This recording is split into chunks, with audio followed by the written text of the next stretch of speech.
Well, our goal is that by bringing the Virginia is for Learners Innovation Network teams together, that they're going to have an opportunity to not just work together at the division level. We've got teams from all over the state, from big divisions, small divisions, rural divisions, urban and suburban divisions that are working on innovations to implement the Profile of a Virginia Graduate.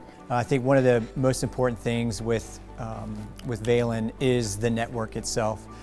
Being able to learn from other folks, to connect with them, and to really uncover what their work is and what works for students in their specific contexts, to either make connections, to steal their ideas, or to sometimes just remix what they're doing and see what we can do in other contexts. So for me, it's about the strength of the network and learning from other folks. As human beings, we're so social.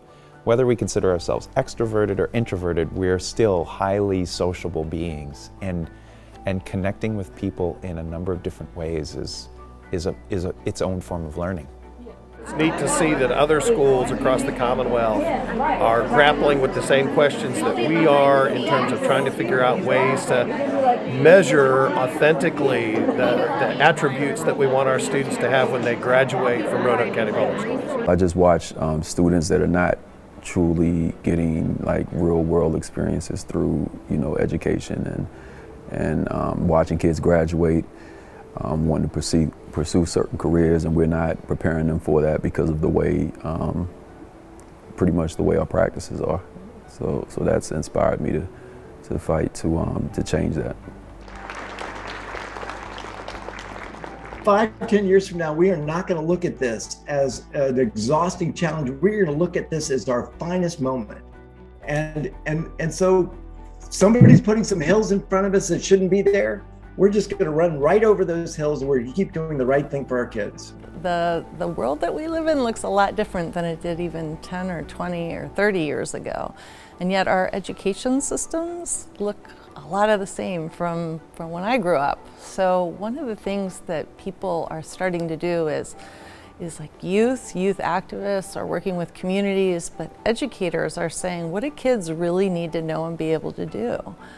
So one thing that's great in Virginia is this profile of a graduate is really a new vision of what student success looks like. And if you can look at the silver linings, you can sometimes just push aside the negative pieces. So I do encourage the adults in all of this is, first of all, let's put our children first. In addition to putting our children first, look and take an honest assessment of what the positives have been for you, for your families, for your schools, for your institutions that have come as a result of COVID-19.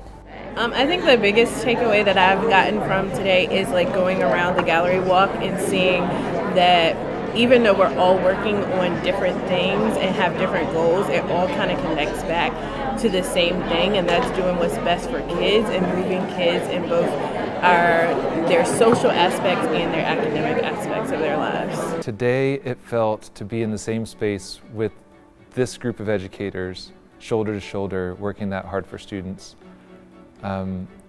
was more emotional than I expected it to be. The whole goal here is to demystify how teaching and learning and community all come together in a form of leadership, where everyone gets a part. So that's what we're trying to do here.